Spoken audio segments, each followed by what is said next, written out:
Raider Nation, what's going on? You're watching the Raiders Report, and we got some news, we got some rumors to go ahead and cover here. We're also going to be talking about Brandin Cooks, Julio Jones, the Honey Badger. What's the latest going on with him, and some draft names to keep in mind. I am going to start this show off here with the NFL buzz that's going on that the Houston Texans are getting calls about wide receiver Brandin Cooks. According to Jamaree Salyer, multiple teams are interested in a Cooks trade. The report is, as it stands right now, the Texans are looking for a second-round pick.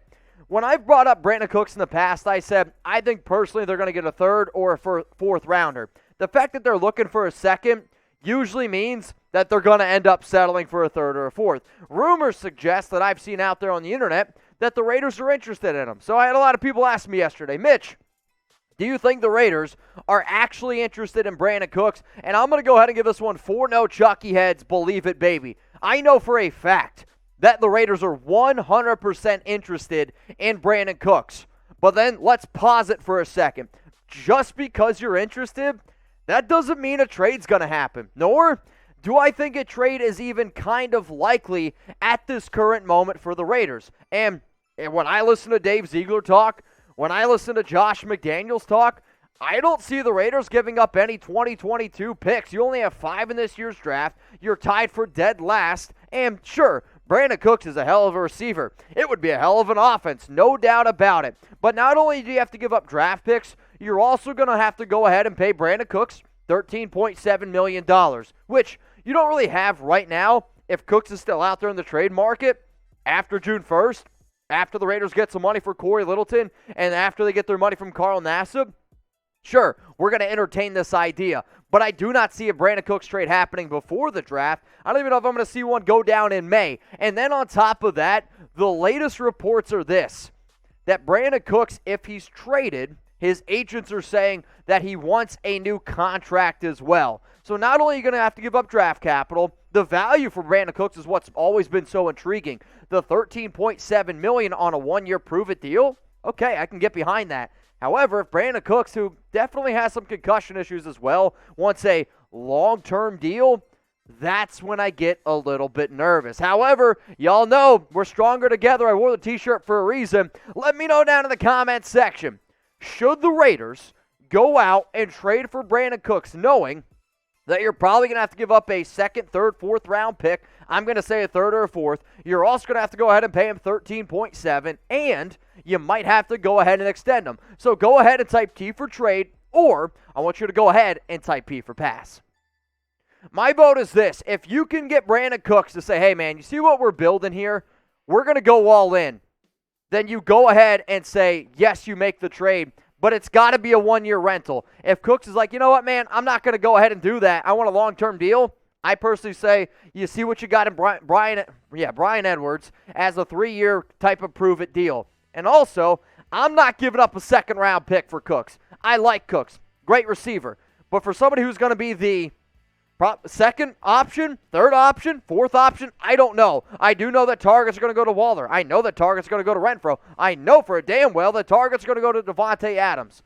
I'm not going to give up a second-round pick for somebody who could arguably be the fourth target in our offense. It would be a great fourth target, but that's not the type of draft capital that I'm going to go ahead and give up, considering that if we're going to give up that type of draft capital, I'd rather go out and get a top defensive player, right? So here's what Brandin Cooks has done his entire career. And shout out to the team for creating this brand new graphic here. If you like the graphic, go ahead and like the video right now. We're able to show all 8 years of his entire career, and he's been traded aplenty.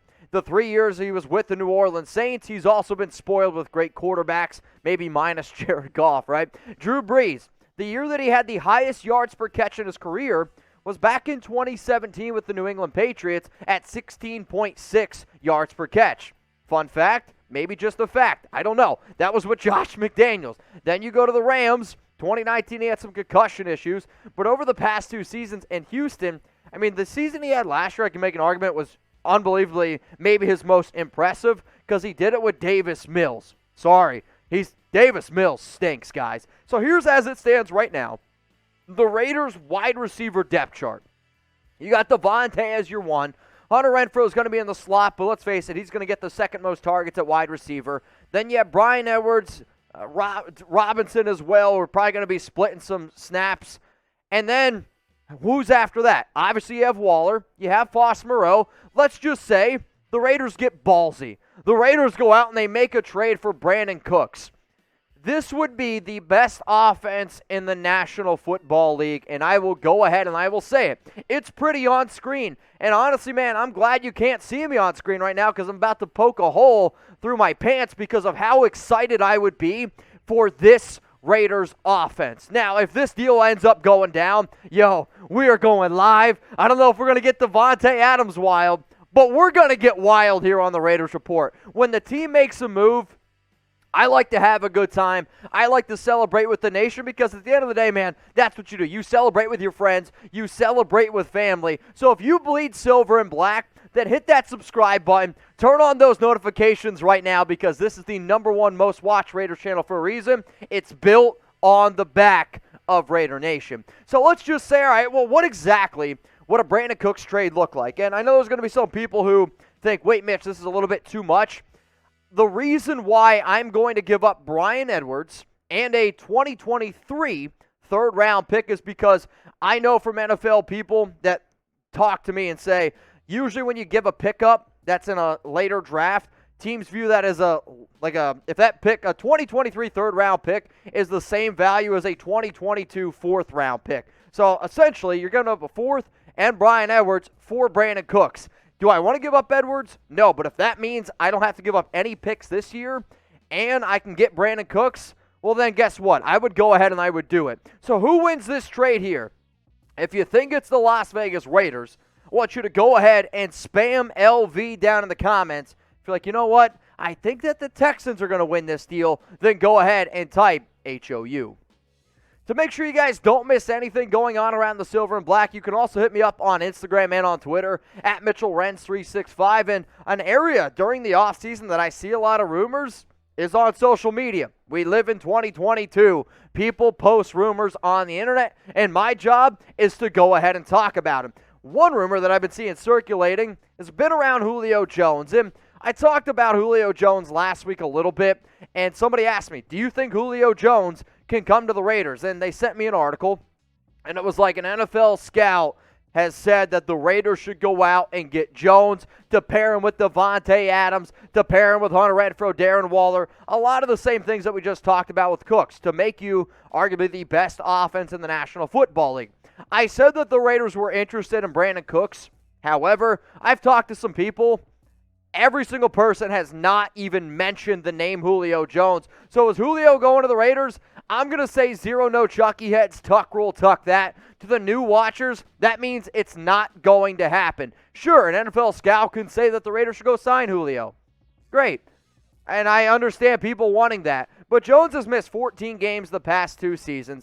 And the fact that I haven't heard any buzz around Julio, a player that most people who watch the NFL, most people who don't even watch the NFL, if you can go by your first name, just Julio, that makes you a household name, right? If I said, Mom, do you know who LeBron is? Yeah, I don't need to throw his last name. My mom knows who that. I don't know if she knows who Julio is, but I know this. Julio Jones is a big-time name, and the fact that I haven't heard him linked to the Raiders tells me that him coming to the silver and black is not going to happen. One player that I still can't believe ended up coming to the silver and black is Davante Adams. And if anybody out there wants a brand spanking new Nike Davante Adams jersey, go to chatsports.com/Raiders jerseys. That link is going to be available for you all in the comments and in the description of today's video. If you're like, Mitch, I already ordered my Davante Adams jersey. Well, guess what? There's Chandler Jones jerseys available. There's Trevon Merrick. There's Bryan Edwards. Sorry, Brian, I know I kind of just traded you and you just switched your number. But also, there's Derek Carr, Darren Waller, Josh Jacobs. Any Raiders player, essentially, even the old greats like Charles Woodson, Belinda Koff's available. All available at the link that you see below, chatsports.com/Raiders jerseys. The next player that we're going to talk about is a jersey that I know a lot of y'all would buy if it ended up going down. And yes, this isn't a Raiders rumor, but it is an NFL news bit that, sure, it could actually impact the silver and black. Today, the Honey Badger visited with the New Orleans Saints, and as it stands right now, he has left that meeting, left the Saints facility, and no contract has been completed. So for people who wanted the Honey Badger in the silver and black, that's pretty good. Here's the thing, though. He did grow up in New Orleans. He played at LSU, and the fact that Malcolm Jenkins just retired, I do think the fit makes a lot of sense from both sides. It's going to come down to money. I really see Tyrann Mathieu waiting until after the draft, waiting until after June 1st to decide where he ends up signing. So how about this? Go ahead and take a guess. And I know a lot of people who watch the Raiders Report on YouTube. Hopefully you're also subscribed to our main YouTube channel over at Chat Sports. If you're not, it's youtube.com/chatsportstv. I predicted last week that I thought that the Honey Badger would go back to New Orleans on a like a 1 or 2 year deal. They pay him a little bit extra money. He makes more money incentives because he'd make more money in commercials and all that stuff being back home. I'm going to say the Saints, but you guys can let me know. Where will the Honey Badger sign in 2022? Now, the next thing coming up here is we're going to be breaking down the latest going on around the 2022 NFL Draft and some players that I at least just want you to keep in mind. Keep in mind in terms of could the Raiders draft these players. So one of the dudes who they had a private workout with is Jamaree Salyer, Salyer. He's taken snaps at all 5 offensive line positions. The sad part is in my notes, I have how you say it in the enunciation. I'm super dyslexic, so sometimes it doesn't help. But this is a player that I have brought up at least once or twice. I see him being a left guard. He's projected to go in round 3 or round 4. Here's the thing, though. 6'4", 325-pounder. I actually think he had his worst season in 2021. I thought he was better in 2019. Thought he was better in 2020. 2021, not that he was bad by any means. I just wouldn't take him in round 3. And the fact that the Raiders are meeting with him, if they were to go out and take him in round 3, I'd be a little bit depressed. If he's there in round 4, sure, maybe you can think about it. But if he's on the board, I would actually rather say, you know what, Raiders, don't take him because I see John Simpson. If you're telling me we're going to have 2 John Simpsons on our team, which Simpson's a good player and I don't want to take anything away from him, but I don't want John Simpson as a starting offensive lineman on my team. Have him as a backup, sure, that's great. I don't see Jermaine as an upgrade over Denzel Good. I don't see him as an upgrade over Alex Leatherwood. I see him being John Simpson. So if there's other players that you can go out, and I want to build the offensive line, I just don't really think that he's the player to go out and ultimately try to do it. So during the offseason, a lot of stuff happens, and I'm always making videos. I'm always trying to keep you guys up to date, giving you that extra analysis, if you will, on YouTube, because that's what I always have tried to do.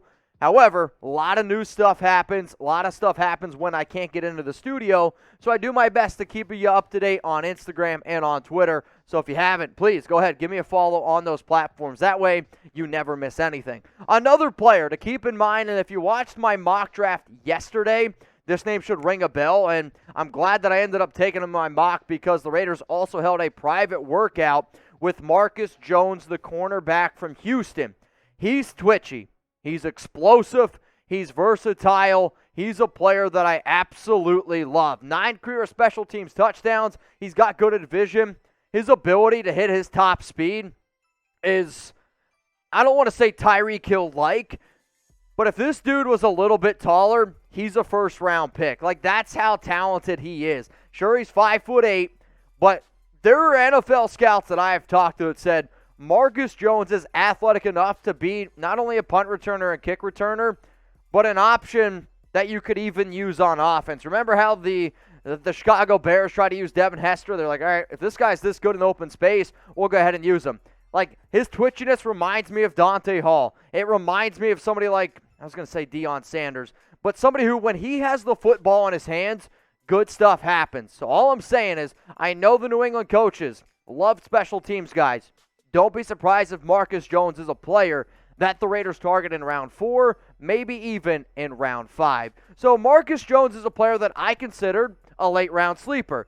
Now the more and more I talk about him, I wonder if he's still going to be a sleeper. So when I'm going to end this show right here, and I want to know, name a late-round sleeper that the Raiders should go ahead and target.